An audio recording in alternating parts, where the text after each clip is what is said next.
ना कारी साहब को शर्म आई, ना ही कारी साहब के इलाके के लोगों को शर्म आई और ना ही इस महफिल में बैठे हुए बुजुर्गों को या मर्दों को शर्म आई। उकाड़ा की सरजमीन पर एक ऐसा वाकया पेश आया जिसने दिल को दहला कर रख दिया है। क़यामत खुद बताएगी कि क़यामत क्यों जरूरी थी। आज हम लोग कहते हैं कि हमारे इलाकों में बारिशें नहीं हो रही, 40% बारिशें कम हुई हैं पहले से। ऐसा क्यों ना हो। हम लोगों के ऊपर जब कोई अजाब आता है तो फिर हम कहते हैं ये अल्लाह की आजमाइश है। अगर वही चीज किसी गैर मुस्लिम के ऊपर आ जाए तो कहते हैं कि इनके ऊपर अजाब आया है। हम लोग क्या कर रहे हैं, कुछ दिनों से एक वीडियो वायरल हो रही है उकाड़ा की।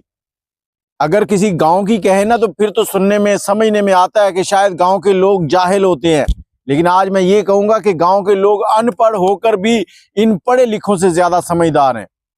उनमें तमीज होती है, शर्म होती है, हया होती है। वो लोगों का एहतराम करते हैं, चीजों को समझते हैं। और ये पढ़े लिखे लोग किताबों को सरों के नीचे रख के सो जाते हैं, किसी चीज का कोई एहतराम नहीं है। उकाड़ा की मस्जिद जिसकी बेसमेंट के अंदर एक मेहंदी का फंक्शन किया गया, इस फंक्शन के अंदर रकासाएं बुलाई गईं, तंग लिबास, गाना, जे तू नच्ची ना तो मैं लहंगे ते शराब डोल दूं। अब यहां पर दीवार पे आपको एक क्लॉक भी नजर आ रहा है और दीवारों के ऊपर सहाबा इकराम के नाम भी लिखे हुए नजर आ रहे हैं। इन लोगों ने बड़ी चालाकी के साथ दीवारों के साथ कनातें लगाई कि कुछ नजर ना आए। कारी आशिक हुसैन साहब, आपको शर्म ना आई ये सब कुछ करते हुए? आप जुमे की नमाज के दौरान जब खुतबा देते हैं तो किस मुंह से देते हैं, लोगों को क्या तरगीब देते हैं? आपको पूरे उकाड़ा के अंदर कोई शादी हाल नहीं मिला, कोई स्कूल का ग्राउंड नहीं मिला, कोई ऐसी जगह नहीं मिली जहां पर आप ये गंद घोल सकें। आपने मस्जिद को क्यों चुना? और इससे भी बड़ा ब्लेंडर जो है वो एफआईआर में मारा गया, वो भी मैं आपको आगे बताता हूं क्या किया गया है। ये जो फंक्शन था, ये कारी साहब जो है उनकी नवासी पोती या कोई रिश्तेदार हैं जिनकी मेहंदी का फंक्शन था। ये फंक्शन इस मस्जिद की बेसमेंट में किया गया, जहां पर बच्चे सिपारा पढ़ते हैं बैठकर, बच्चों की तिलावत करने की आवाजें गूंजती हैं और कारी साहब यहां पर अजीबोगरीब गाने प्ले कर रहे हैं। हम लोग कहते हैं कि हिंदू काफर फलां काफर फलां काफर, उनके ऊपर बड़ी एलिगेशन लगाते हैं। और हमारे दरमियान इल्ला माशाल्लाह बहुत से ऐसे लोग हैं जो इस तरह के काम कर रहे हैं। अब ये कारी साहब कोई हल्के आदमी नहीं है, खाते पीते हैं। ये चाहें तो पूरे का पूरा शादी हाल पूरी रात के लिए बुक कर सकते हैं, इतनी हैसियत है इनकी।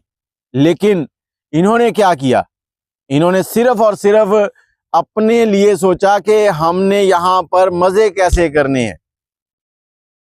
और इस वीडियो में आपने देखा कि तंग लिबास हैं।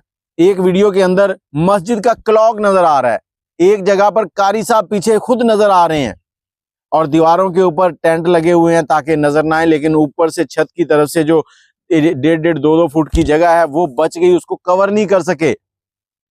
ये वीडियो जब बनी है उसके बाद ये सोशल मीडिया के ऊपर वायरल हुई है, तो फिर जाके वहां की पुलिस जो है उसने आंखें खोली और भाग दौड़ शुरू की, चेक किया मस्जिद कौन सी है। जब मस्जिद मिल गई तो उसके बाद इसके ऊपर जो एफआईआर काटी गई उसमें दफा क्या लगाई गई है कि लाउड स्पीकर एक्ट की खिलाफ वर्जी की गई है। और जो एक्ट लगाया गया है ये चलो मौके पर उसको नहीं समझ आया, बाद में तो आला हुकाम के पास वीडियोस पहुंची है ना, उन्होंने तो देखा है ना। क्या कानून की किताबें इन्होंने पढ़ी नहीं है? एक गरीब आदमी फंस जाए ना एक मोटरसाइकिल के चक्कर में कि वो गलत चला रहा है तो उसको 15 चीजें गिनवा देते हैं। लेकिन यहाँ पर कारी साहब जो थे उनसे या तो ये उनसे डर गए या फिर इसको मजहबी मामला समझकर दबा दिया गया है। क्या अल्लाह को मुंह नहीं दिखाना आप लोगों ने? क्या इस दुनिया से रुखसत होके कुल कायनात के मालिक के सामने हाजिर नहीं होना? या फिर उस कुल कायनात के मालिक, उसका महबूब हजरत मोहम्मद सल्लल्लाहु अलैहि वसल्लम, उनके सामने हाजिर नहीं होना? तुम लोगों को शर्म नहीं आई? और ये कारी साहब जो है, मुझे कारी साहब कहते हुए शर्म आ रही है कि इन्होंने भी एक लम्हे के लिए नहीं सोचा कि वो क्या कर रहे हैं। भाई तुम लोग कहीं गली में कर लो, मोहल्ले में कर लो, किसी घर की छत के ऊपर कर लो ये काम। मुजरे हो रहे हैं। मुजरे में आने वाली लड़कियां क्या करती हैं? क्या आपको मालूम है कि ये सब लोग पाक जिस्मों के साथ होंगे, जहां गाने चल रहे हैं, वेलें की जा रही हैं, पैसा उड़ाया जा रहा है।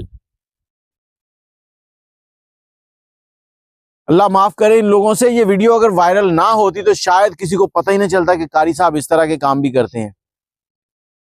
लोग बच्चों को मदरसों में भेजने से इज्तनाब कर रहे हैं इस तरह के लोगों की वजह से कि हमारा बच्चा जब इनको देखेगा, पहले वो कारी तकी साहब थे, वो उनके क्या कारनामे थे, उनके भी यही थे ना, कभी वो किसी लड़की के साथ, कभी किसी लड़की के साथ।